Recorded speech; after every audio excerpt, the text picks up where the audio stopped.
જૂનાગઢ જિલ્લા પંચાયતના મહિલા પ્રમુખ વિવાદમાં આવ્યા છે। મહિલા પ્રમુખના સ્થાને તેમના પતિએ ચાર્જ સંભાળ્યો છે, વહીવટ સંભાળ્યો છે। જિલ્લા પંચાયતના પ્રમુખની ખુરશી પર તેમના પતિ બિરાજમાન થયા છે।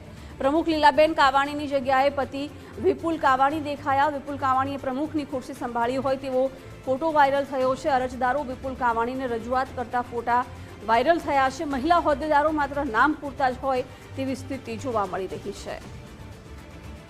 વિગતો સાથે સંવાદદાતા અતુલ જોડાઈ ગયા છે। અતુલ, વધુ એક વખત જ્યાં મહિલા પ્રમુખોની વરણી થાય છે, તેમના પતિ ચાર્જ સંભાળતા હોય છે, એવી વાત વારંવાર સામે આવતી હોય છે અને આવું જ જૂનાગઢ જિલ્લા પંચાયતમાં પણ જોવા મળ્યું છે। જી જિજ્ઞાસા, ચોક્કસ જણાવ્યું કે હજી નવનિયુક્ત થયેલા જે જૂનાગઢ જિલ્લા પંચાયતના પ્રમુખ છે લીનાબેન કાવાણી, તેમની ખુરશી ઉપર તેમના પતિ વિપુલ કાવાણી છે તે બિરાજમાન થયા હતા અને અરજદારોને સાંભળી રહ્યા હતા તેવો ફોટો છે તે વાયરલ થયો છે। ખાસ કરીને જોવા જાય તો હજી થોડા સમય પહેલા જ જ્યારે એક વાત આવતી હતી કે પ્રથમ 2.5 વર્ષ માટે છે તે મહિલા છે તે જૂનાગઢ જિલ્લા પંચાયતનું સુકાન સંભાળશે અને વરણી પણ કરી દેવામાં આવી, ત્યારે જે જોવા મળી રહ્યું છે કે જે મહિલા હોદ્દેદારો છે, જે મહિલાના હોય છે તેના જે નજીકના સગા સંબંધી હોય છે તે જ વહીવટ કરતા હોય છે, તેવું જ આજ બીજું ચિત્ર જૂનાગઢ જિલ્લા પંચાયતમાં સામે આવ્યું છે। તેમાં લીનાબેન કાવાણીના જે પતિ છે વિપુલ કાવાણી તે પ્રમુખની ખુરશી ઉપર બિરાજમાન છે અને વહીવટ કરતા હોય તેવો ફોટા વાયરલ થયા છે અને અરજદારોને સાંભળી રહ્યા છે। ત્યારે આ ફોટાને લઈને વધુ એક વખત સાબિત થયું છે કે જ્યારે મહિલાને તમામ સુકાન સોંપવામાં આવે છે, તમામ વહીવટ સોંપવામાં આવે છે, મહિલા સશક્તિકરણની વાતો કરવામાં આવે છે, ત્યારે આજે એના નજીકના સગા સંબંધીઓ જ વહીવટ કરે છે તેવું સામે આવ્યું છે। હાલ આ ફોટાને લઈને અનેક ચર્ચાઓ શરૂ થઈ છે અને તેને લઈ અને જે કોંગ્રેસ છે, વિપક્ષ છે, તેને પણ આકરા પ્રહારો કર્યા છે કે જ્યારે મહિલાને પૂરતું પ્રાધાન્ય આપતું હોય ત્યારે તેના પતિ જે વહીવટ કરે છે તે કદી ધુણાસ્પદ છે। જી બિલકુલ અતુલ, આભાર। આપણી સાથે જૂનાગઢ જિલ્લા પંચાયતના મહિલા પ્રમુખના પતિ જોડાઈ ગયા છે વિપુલ કાવાણી, એમની સાથે વાત કરીએ। વિપુલભાઈ, સ્વાગત છે ગુજરાત ફર્સ્ટમાં। આપના પત્ની છે એ મહિલા પ્રમુખ પદે ચૂંટાઈ આવ્યા છે, તેમ છતાં વહીવટ આપ સંભાળી રહ્યા છો એવા દ્રશ્યો અમને મળ્યા છે। શું વાસ્તવિકતા છે? શા માટે આ નોબત આવી? બેન, એવું કઈ છે જ નહીં। મારા મિસિસ ત્યાં ઓલરેડી હતા જ। હલો? જી જી, અવાજ આવી રહ્યો છે આપનો, બોલો। હા, મારા મિસિસ ત્યાં ઓલરેડી હતા જ। તો એક દવાખાનાના કામ આવ્યું, ત્યાંથી નીકળ્યા અને અમે ત્યાં ખાલી ફૂલ ગસ્ત બધા મહેમાન આવ્યા હતા બહારથી, તો એ લોકો સ્વાગત કરતા હતા ને અમે ઉભા હતા, તો એ લોકો ફોટા પાડ્યા।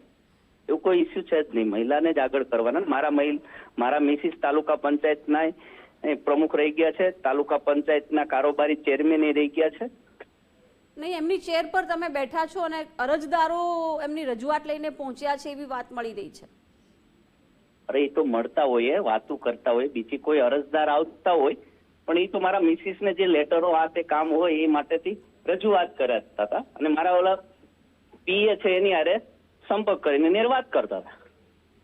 ઠીક છે, આપ અમારી સાથે જોડાયા, આભાર આપનો। તો આ હતા જૂનાગઢ જિલ્લા પંચાયતના મહિલા પ્રમુખના પતિ, જેમનું કહેવું છે કે મારા પત્ની છે એ કોઈ કામ અર્થે બહાર ગયા હતા અને દરમિયાન જે રિલેટિવ્સ છે મળવા માટે આવ્યા ત્યારે હું ત્યાં બેઠો હતો।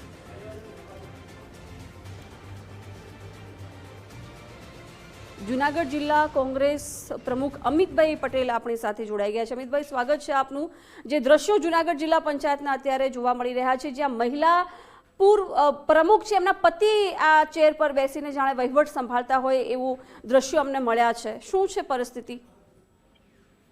જો મેં સોશિયલ મીડિયાના માધ્યમથી જોયું છે, તમારા મીડિયાના લોકોએ પણ એ લઈને આવ્યા છે કે જિલ્લા પંચાયતના પ્રમુખ એ લીનાબેન છે, પણ એમના પતિદેવ દ્વારા એમનો ઉપયોગ થતો હોય એવું મને લાગી રહ્યું છે।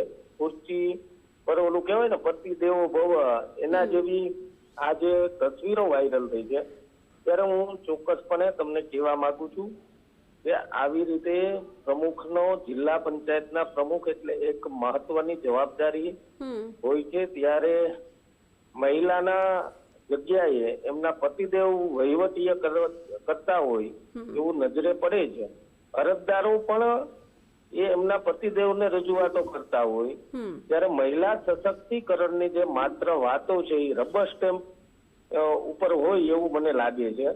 અનેક આવા પ્રશ્નો ઉઠી રહ્યા છે, અનેક મહિલા હોદ્દેદારના સંબંધીઓ આવી રીતે ભારતીય જનતા પાર્ટીના સત્તામાં આવ્યા પછી વહીવટી કરતા હોવાનો આ હું ચોક્કસપણે આક્ષેપ કરું છું અને તમને કહેવા માંગુ છું કે આવી રીતે પતિરાજ એ ન ચાલવું જોઈએ। તો અમિતભાઈ, ભૂતકાળમાં પણ આવું જોવા મળ્યું છે કે આ પ્રથમ વખત આવું સામે આવ્યું છે કે કોઈ મહિલા પ્રમુખના પતિ આ પ્રકારે ચાર્જ સંભાળ્યો હોય એવું જોવા મળે? નહીં, જિલ્લા પંચાયતમાં તો આની પહેલા પ્રમુખોમાં ક્યારેય મેં એવું નથી જોયું કે મહિલા પ્રમુખ હોય એમને એમના પતિ દ્વારા જ વહીવટો ચાલતા હોય. બરોબર, ધારાસભ્ય મહિલા હોય કોઈ બી તો કેમ વિધાનસભામાં એમના પતિદેવ દ્વારા તો નથી જવાતું? તો પછી જિલ્લા પંચાયતના પ્રમુખ એ પણ એક મહત્વની જવાબદારી છે.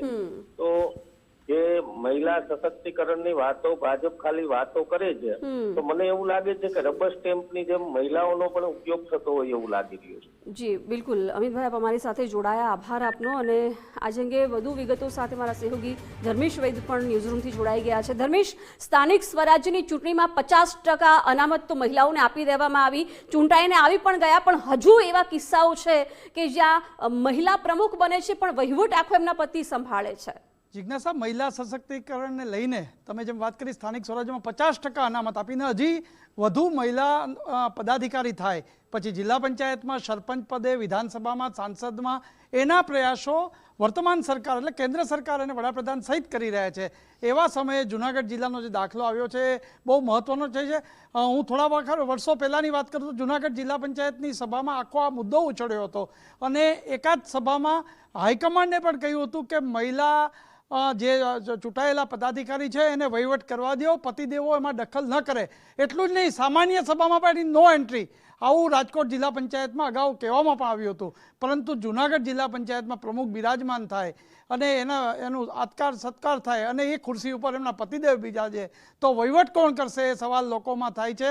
અને એટલે જ વાત એ છે કે જે મહિલા પદાધિકારી બેસે એને એવું હોય તો ટ્રેનિંગ આપો, એમને સાથે કોઈ આસિસ્ટન્ટ રાખો, પણ એમની જે પ્રમુખ પદની ખુરશી ઉપર પતિદેવ જો તો પતિદેવ વહીવટ જો થતું હોય તો એ લોકો માટે ચર્ચાનો વિષય પણ બને છે. અને એ જ કારણ એવું પણ રહેશે કે પતિદેવ જે વહીવટ કરતા હશે એને કારણે કેટલાક સભ્યો તો નારાજ થશે, પ્રજાજનો જે છે, અરજદારો છે. કારણ કે જે જિલ્લા પંચાયતના પ્રમુખ એટલે આખા જિલ્લાના તો રાજા, એક સમકક્ષ તરીકે એક સાંસદ અને ધારાસભ્ય જેમ હોદ્દો હોય એ રીતનો જિલ્લા પંચાયતના પ્રમુખનો હોદ્દો છે. આવા સંજોગોમાં જૂનાગઢથી જે બહાર આવ્યું છે ભાજપ માટે મંથનનો વિષય છે અને મનોમંથન કરીને પણ આ બાબતે ખાસ જરૂરી છે. આ સૂચના આપવી જોઈએ, ભલે આનો કોઈ સર્ક્યુલર ન નીકળવો જોઈએ, ડીડીઓ એનો સર્ક્યુલર ના આપે, પણ હાઈકમાન્ડ જ્યાં ભાજપ જીત્યું છે અને કોંગ્રેસનું કોઈ હોય તો આ કહી દે કે પદાધિકારીને મુક્ત મને વહીવટ કરવા દેવો જોઈએ. આ બહુ જરૂરી છે. જી જિજ્ઞાસા. બિલકુલ ધર્મેશ, જોડાયેલા રહેજો, વિગતો મેળવતા રહીશું.